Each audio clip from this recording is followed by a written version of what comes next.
최근 한국 사람들은 내 생에 중국을 응원하게 될지 몰랐다. 아니, 이런 기특한 생각을 하다니 라며 중국의 행보를 응원하고 있는 일이 발생해 충격을 주고 있습니다. 무엇 때문에 중국을 응원하고 있는지 자세한 내용 살펴보겠습니다.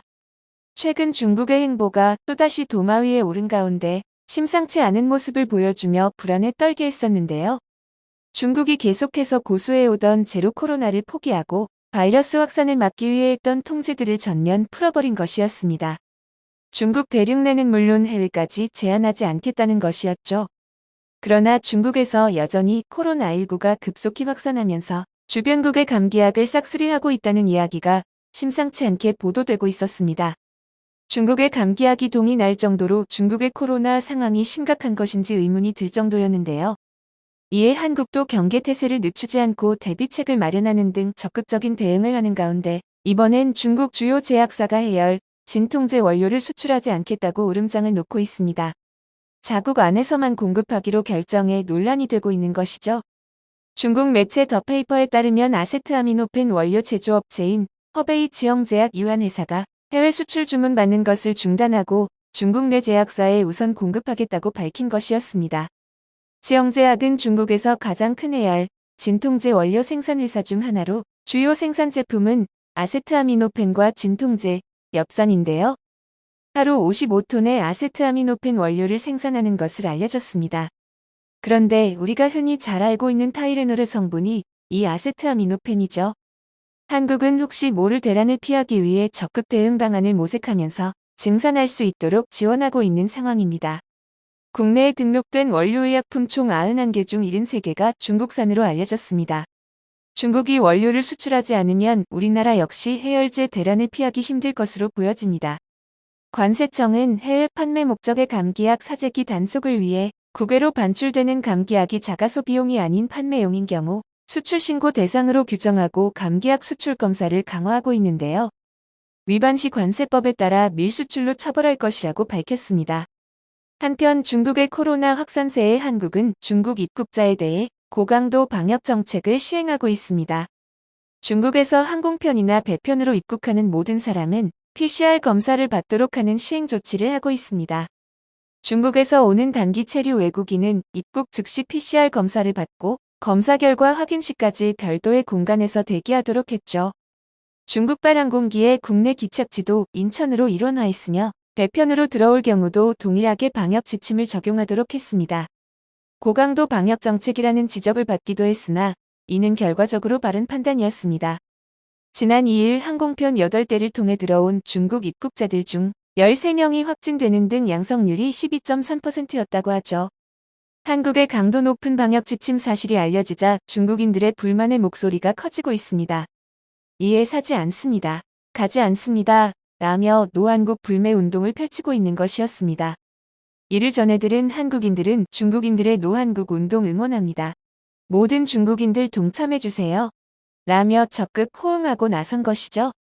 최근 중국이 위드 코로나를 하겠다며 나서 한국행 비행기의 예약이 천정부지로 치솟아 우려가 된 상황이었습니다. 또한 한국 콘텐츠에 대해 불법 스트리밍, 다운로드 등이 심각한 문제가 되고 있었는데 직접 나서서 노한국 운동을 펼친다니 감사한 일이 아닐 수 없다는 것이었습니다. 계속해서 불매를 해달라며 부탁하는 상황까지 이르렀습니다. 중국 포털 사이트 바이두와 웨이보 등에서 한국 방역 정책을 비난하는 글들이 쏟아지고 있습니다. 한 중국의 누리꾼은 한국은 어째서 늘 중국의 자격지심을 가지고 있느냐며 모든 책임과 원인을 중국에서 찾으려고 하니 문제가 해결되지 않는 것이라고 비판했습니다. 또 다른 누리꾼은 감히 한국이 중국을 막으려 하다니 분수를 모른다며 아버지 나라에 대한 예의가 아니다라고 비하하기도 했는데요.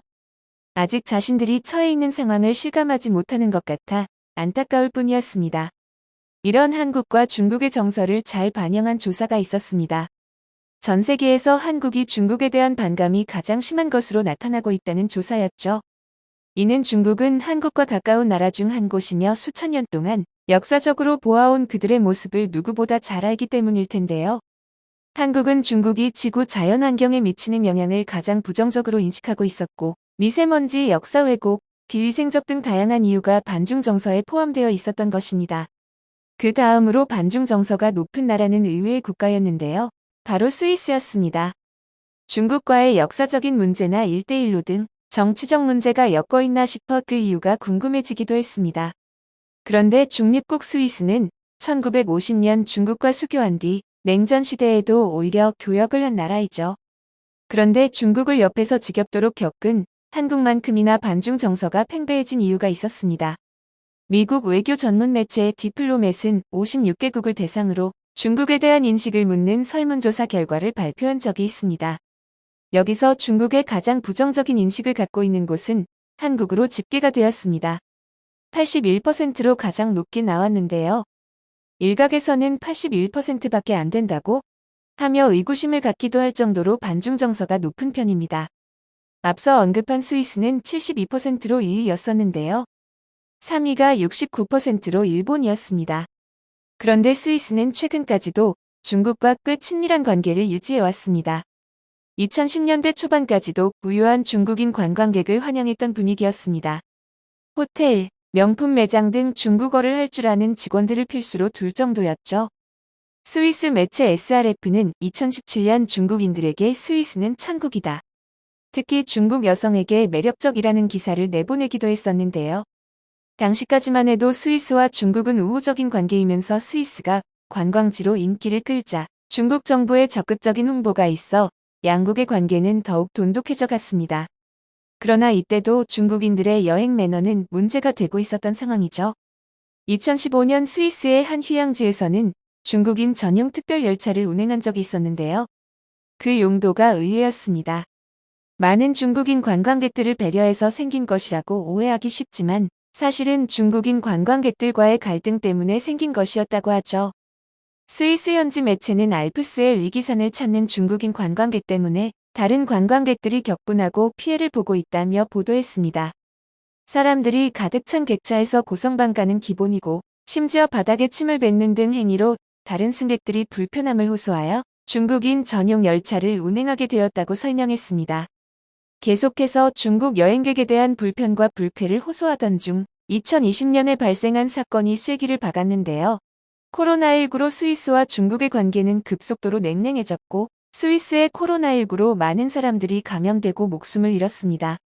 논란이 한창이던 2021년 중국의 한 매체는 윌슨 에드워즈라는 스위스 생물학자의 말을 인용해 세계보건기구의 코로나19 기원 조사가 정치화되고 있다고 보도한 바 있습니다. 그런데 놀랍게도 이 스위스 생물학자는 실존 인물이 아닌 것으로 알려졌죠. 스위스 정부가 나서 윌슨 에드워즈라는 이름으로 등록된 스위스 국민은 없으며 생물학 분야에서 이 이름으로 발표된 학술지 논문도 없다는 사실을 밝혔습니다. 민감한 사안이기도 했고 억울했던 스위스는 분통을 터뜨리며 적극적으로 해명했던 것이었습니다. 역시 조작과 날조의 나라다웠는데요.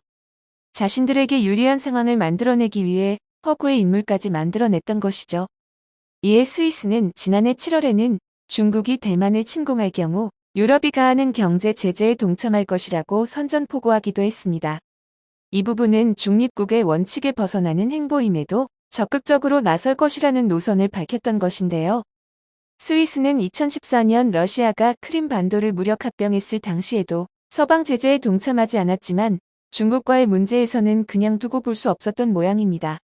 신장 위구르 인권 문제에서도 스위스는 중국과 대립각을 세우고 있는데요.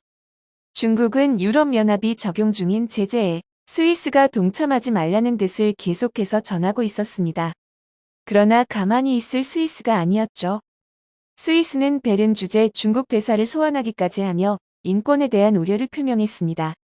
전 세계적으로 코로나19를 차치하고서라도 중국에 대한 반감은 그 이전부터 심해지고 있었습니다. 세계에서 중국의 영향력을 무시할 수는 없기에 대놓고 원수로 지내지 않는 이상 수교를 통해 관계를 유지해 나가고 있는 나라들이 많았으나 스위스처럼 중국에 등을 돌리는 나라들이 점차 많아지고 있죠. 그 이유는 스위스의 사례를 보면 잘 알 수 있습니다. 사실 문화적 차이는 어느 정도 존중받아야 하는 것이 맞지만 인간의 보편적 가치에 어긋나는 문화들은 존중할 필요가 없다는 생각입니다. 그들의 기본적인 중화 사상인 중국이 세계의 중심이고 최고라는 사상이 중국인들에게 과도하게 주입되어 있습니다. 이 사상이 기저에 깔려 다른 사람들에게 피해를 주든 주지 않든 신경 쓰지 않고 행동하는 것이 가장 큰 원인이라고 할 수 있는데요. 원인을 회피하고 책임을 돌리는 것이 기저에 깔려있는 이상 중국에 대한 비호감은 더 늘어날 수밖에 없겠죠.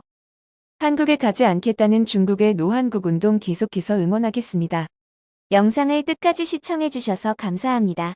구독과 좋아요는 영상 제작에 큰 힘이 됩니다.